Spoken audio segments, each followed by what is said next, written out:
तो hi guys, welcome back to another video. तो guys sir, आप में से बहुत सारे लोग मुझसे हमेशा पूछते हैं कि बिगिनर के लिए कौन सा पेपर बेस्ट होगा और कौन सा पेपर उनको यूज़ करना चाहिए, और ये भी पूछते हो साथ साथ कि मैं कौन सा पेपर यूज़ करता हूँ। तो अगर मैं अपनी बात करूँ तो अभी अलग अलग पेपर पे मैं काम कर रहा हूँ। जैसे ब्रिस्टल पेपर जो आपको यहाँ पे दिख रहा है, ये ब्रिस्टल पेपर का टेक्सचर सरफेस है, मतलब मीडियम सरफेस। स्मूथ सरफेस पे भी अभी रिसेंटली मैंने बनाया था। उसके बाद आइवरी सीट पे मैं काम करता हूँ। तो लगभग सारे पेपर पे मैं काम करता हूँ। तो ये ज़्यादा इंपॉर्टेंट नहीं है।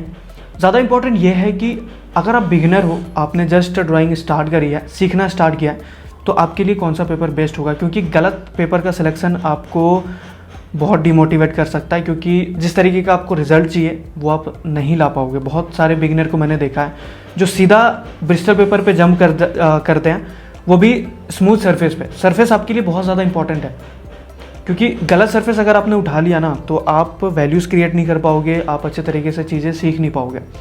तो स्मूथ सरफेस तो आपको जाना ही नहीं। अगर आप बिगिनर हो तो सबसे पहले मैं सजेस्ट करूँगा, जो कि मैं हमेशा करता हूँ, वो है ये कार्ट्रिज पेपर। ठीक है, बट उसके पहले अगर आप बिल्कुल जस्ट स्टार्ट कर रहे हो और लाइंस की प्रैक्टिस कर रहे हो, बिल्कुल बस कुछ शेप बनाना सीख रहे हो, अभी आपको शेडिंग अभी नहीं कर रहे हो, तो आपको कार्ट्रिज भी परचेस करने की ज़रूरत नहीं है। आप ये पेपर ले लो, जेरोक्स पेपर है, जो कि 1 रुपया 50 पैसे में आपको मिल जाता है। सपोज़ करो कि आप कुछ शेप बनाना सीख रहे हो, जैसे आप अभी कुछ इस तरीके से शेप बनाना सीख रहे हो, तो ये आपके लिए बहुत ही बढ़िया सा ऑप्शन रहेगा।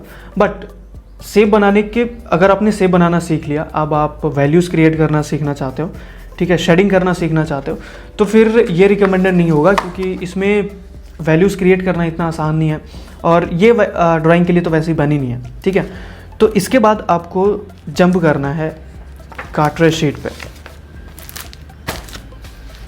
और तब तक इसको यूज़ करना जब तक आपकी ड्राइंग बहुत अच्छी नहीं हो जाती। आपको तब तक यूज़ करना जब तक आपकी वैल्यूज़ जो भी आप क्रिएट कर रहे हो वो अच्छी नहीं हो जाती है, आपकी शेडिंग पे कमांड जब तक नहीं हो जाता, तब तक आपको यही यूज़ करना है। क्योंकि इसको ना लोग बहुत अंडर एस्टिमेट करते हैं।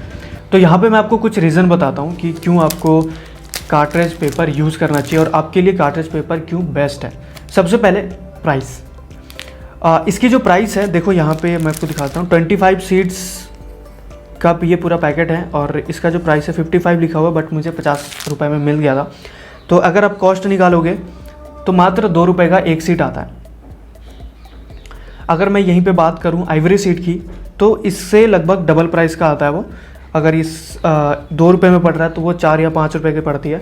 और अगर मैं बात करूँ ब्रिस्टल पेपर की, तो वो 10 रुपये से 30 रुपये के बीच में आती है, जो कि अच्छी क्वालिटी के ब्रिस्टल पेपर आती हैं। तो देखो, बिगिनर हो, आपका काम है ज़्यादा से ज़्यादा प्रैक्टिस करना, आपको ज़्यादा से ज़्यादा पेपर खर्च करने हैं। तो अगर आप ब्रिस्टल पेपर आपने यूज़ करना स्टार्ट किया, तो होगा क्या कि आपके पास पेपर के जो अमाउंट है वो कम होगा, और इसकी वजह से आप प्रैक्टिस ना करके सीधा पोर्ट्रेट पे जंप कर जाओगे, जो कि ज़्यादातर लोग करते हैं। तो ऐसा आपको नहीं करना है। आपको प्रैक्टिस करनी है अच्छी खासी, जिस तरीके से आपको अलग अलग वैल्यूज़ क्रिएट करनी है, अलग अलग शेडिंग के टाइप सीखना है, सारी चीज़ें प्रैक्टिस करनी है, अलग अलग बॉडी पार्ट्स ड्रॉ करने हैं, उसको शेड करना है। तो ये सारी प्रैक्टिस करने में आपका हर दिन, सपोज़ करो कि आप 10 सीट खर्च कर रहे हो प्रैक्टिस के लिए, तो अगर आप ब्रिस्टल पेपर यूज़ करोगे तो एक दिन में 300 रुपये खर्च आ जाएंगे। वहीं पे अगर आप कार्ट्रिज शीट यूज़ करते हो तो मात्र 10 से 20 रुपये आपका खर्च होगा। तो इस मामले में सबसे बढ़िया चॉइस कार्ट्रिज पेपर है। उसके बाद हम बात करते हैं सरफेस की। पहले मैंने बताया कि सरफेस बहुत ज़्यादा इंपॉर्टेंट है आपके लिए। अगर आप स्मूथ सरफेस पे काम करना स्टार्ट करते हो स्टार्टिंग से ही, तो आपको सबसे जो बड़ा प्रॉब्लम फेस करना पड़ेगा वो है डार्क वैल्यूज़ आप क्रिएट ही नहीं कर पाओगे।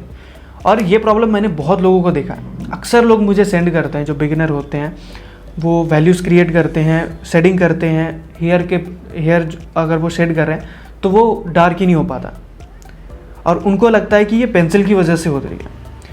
बट ऐसा कुछ नहीं है। पेंसिल, अगर आप अप्सरा भी यूज़ कर रहे हो, अप्सरा की 10B 8B भी अच्छी खासी डार्क है, या फिर कोई भी पेंसिल ले लो, सारे पेंसिल्स अच्छी खासी डार्क होती हैं। इतनी होती है कि आप डार्क वैल्यूज़ अच्छे से क्रिएट कर सकते हो।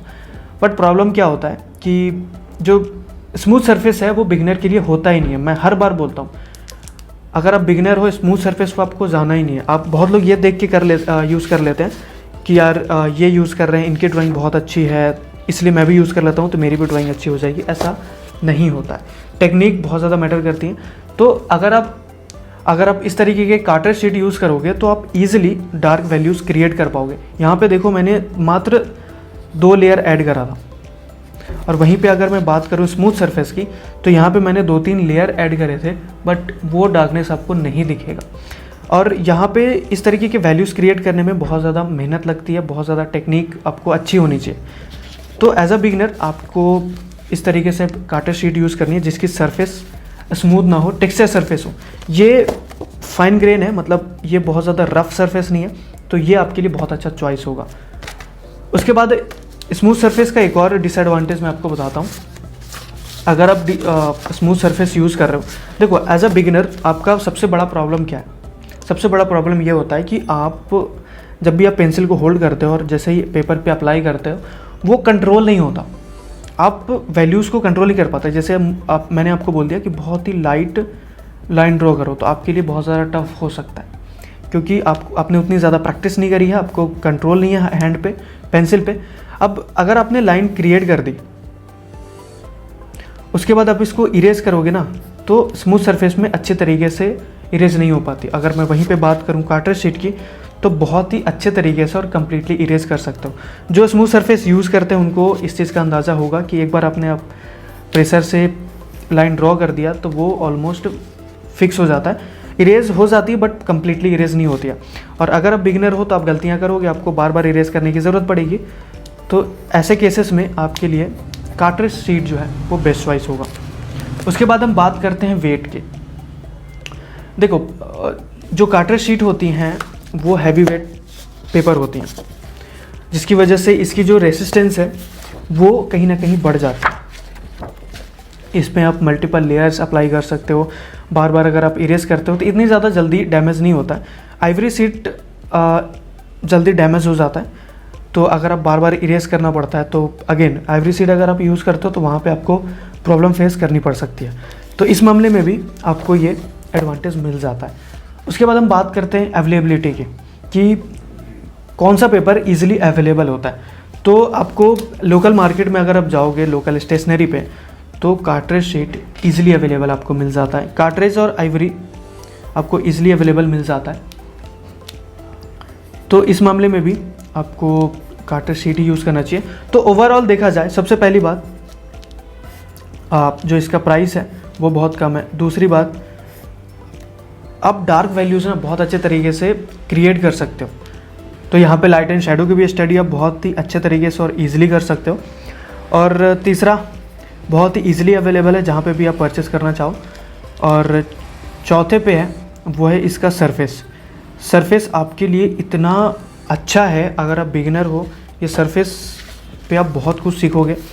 तो अगर आप बिगिनर हो, कहीं भी जाने की ज़रूरत नहीं है, जहाँ पे भी आपको कार्ट्रिज शीट मिलता है। जो इसकी रफ सरफेस वाली होती है वो थोड़ा सा टफ हो सकता है आपके लिए, बट ये जो फाइन ग्रेन की कार्ट्रिज शीट होती है बहुत अच्छी होती है। तो यहाँ पे कुछ मैंने प्रैक्टिस वगैरह करे हैं, वो मैं आपको दिखा देता हूँ। जैसे कि ये मैंने बनाई थी, सिंगल पेंसिल से बनाया था। यहाँ पे देखो, बहुत ही अच्छी ड्राइंग भी आप यहाँ पे बना सकते हो। तो आपको अभी आइवरी शीट पे या फिर ब्रिस्टल पेपर पे तो बिल्कुल जाने की ज़रूरत नहीं है। जब आप एक्सपर्ट हो जाओगे, आपका जो प्रोफेशन ये हो जाएगा, आप इससे अर्निंग करने लग जाओगे, या फिर आप अब एक्सप्लोर कर रहे हो, आपने सब सारी चीज़ें सीख ली हैं, तब जाके आप ब्रिस्टल पेपर यूज़ करो। इनिशियल स्टेज पे आपको बिल्कुल नहीं यूज़ करनी, आइवरी पे भी नहीं जाना। आइवरी एक स्टेज के बाद आप यूज़ कर सकते हो, बट अगर आप अभी वैल्यूज सीख रहे हो, सारी चीज़ें अभी लर्निंग फेज़ में हो, तो कार्ट्रिज शीट आपके लिए बेस्ट ऑप्शन है। तो यहाँ पे कार्ट्रिज शीट के बारे में एक चीज़ बोल सकते हैं कि ये आपके लिए चीप एंड बेस्ट ऑप्शन है, तो कहीं पे भी आपको जाने की ज़रूरत नहीं है। तो बस गाइस, आज का वीडियो यहीं पे ख़त्म करते हैं। तो आप कमेंट में बताओ कि आप क्या सोचते हो ड्राइंग शीट के बारे में, आप कौन सा शीट अभी फ़िलहाल यूज़ कर रहे हो।